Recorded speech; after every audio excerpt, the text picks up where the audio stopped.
The real answer is because the CIA is basically useless. It's an extremely incompetent organization. This is the organization that gave us Iran, the end of democracy in Iran, Pinochet, the destruction of Libya, state of Libya, the rise of ISIS within Libya, Al-Qaeda, the Syrian disaster, and the Iraq War.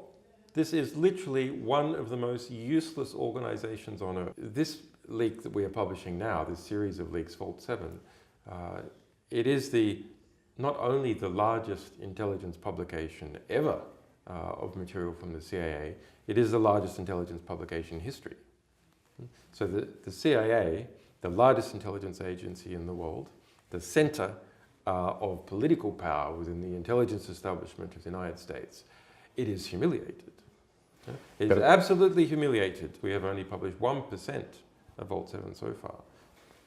¿Ha dicho que solo han publicado el 1% de lo que tienen? That's correct. We've only published 1% of our series of Vault 7 leaks about the CIA. ¿Van a publicar el 99% que falta? ¿Van a seguir publicándolo? Yes. Bueno, no le pido que nos anticipe las nuevas revelaciones que hará a no tardar mucho Wikileaks, pero sí le pido que me diga si va a haber pronto alguna revelación de importancia resonante como la que recientemente puso patas arriba prácticamente toda la credibilidad de la CIA y toda su solvencia. ¿Nos aguardan importantes, espectaculares revelaciones procedentes de Wikileaks, señor Assange? Yes, yes. En este programa nosotros tratamos de adivinar por dónde será el futuro en 20 o 20 y tantos años.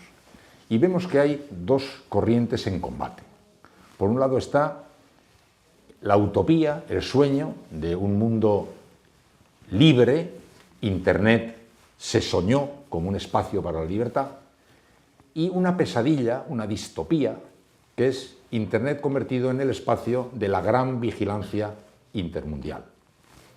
¿Quién está ganando esta batalla? Da la impresión de que estamos en una sociedad que usted dice muy militarizada desde el punto de vista de la vigilancia, con creciente sofisticación de la acumulación de los data, los big data, con un almacenamiento extraordinario de información sobre cada uno de nosotros, y mientras tanto enfrente una corriente como la que usted representa, tratando de abrir el espacio de libertad. Visto desde fuera, señor Assange, tenemos la impresión de que está ganando, y con pocas posibilidades de ser derrotado, ese mundo de la vigilancia creciente, los datos controlándonos y cercándonos cada vez más. ¿Acierto? ¿Es así como están siendo las cosas? It's complex and hard to predict.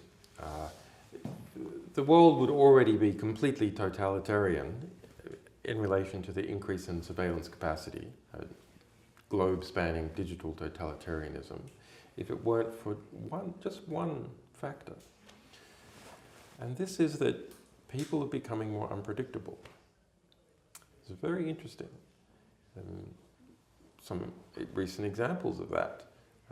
Brexit, Donald Trump's election. There has been a lot of false talk put about by people connected to the Democratic Party that WikiLeaks is engaged in some kind of collusion with Russia, etc., etc. This is absolutely false. Absolutely false. In fact, not even the US intelligence claims that. Barack Obama says there's no evidence of connection between WikiLeaks and the Russians colluding. James Clapper, the head of US National Intelligence, says the same thing. James Comey, the head of the FBI, just a month ago said the same thing. So when you hear stories claiming about some kind of connection between WikiLeaks and Russia, this is false. Not even our strongest critics inside the US intelligence apparatus say this. This is something that particular actors within the media or within the Democratic Party say. Why? Very easy to understand. They lost an election to Donald Trump, who had very low approval ratings. Now, how did they in fact lose that election? Well, They ran a very bad campaign with a very bad candidate, and they had changed the dynamics in US society to not respect the working class, despite the fact that they were the Democratic Party. So, as a result, they lost. Now, rather than accepting the blame for the defeat, which is what would normally happen post an election, they looked to shed the blame. Why? Because the normal process would be a purge within the Democratic Party. All those people responsible for the loss would be purged. And instead they grabbed desperately to try and find anything to distract from them receiving the blame. There's one other significant reason. In fact, it's one of, I think, the most significant leaks that came out of our US election publication cycle. Now, it's not reported on very much. Why? Because the Democrats don't like it and the Republicans don't like it. It's the Pied Piper strategy. So this is an implemented strategy from Hillary Clinton's team that explicitly says their strategy is to elevate Donald Trump in the primary process, in the early part of the election, to tell all their media contacts to take him seriously and lift him up. Why? Because they thought Donald Trump would be easier to beat than Jeb Bush. They created Donald Trump. The US Democratic Party lifted him up. ¿Cuánto tiempo está dispuesto a estar en esta casa? ¿Cuánto tiempo más está dispuesto a estar en esta casa? ¿Ilimitado o tiene marcado más o menos un límite para su estancia en esta embajada? Well, the question is, the embassy or supermax?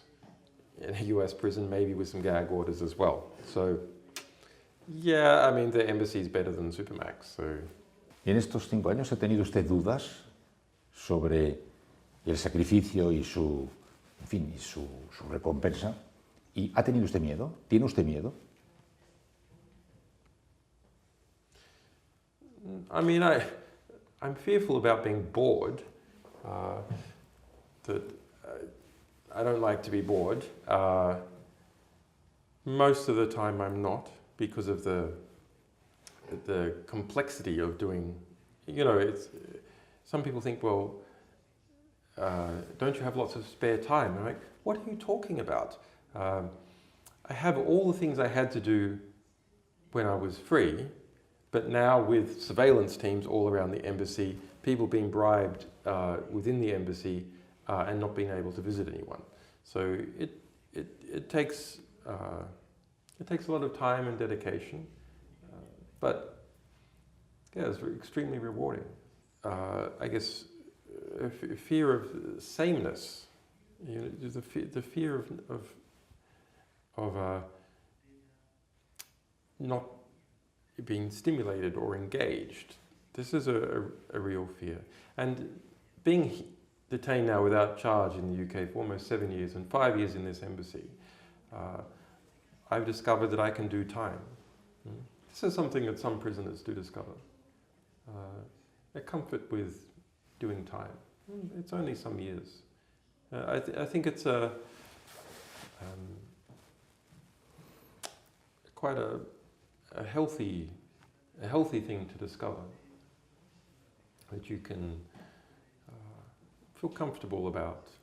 What is this Buddha saying, that you sit on the bank for long enough, you see the bodies of your opponents float by.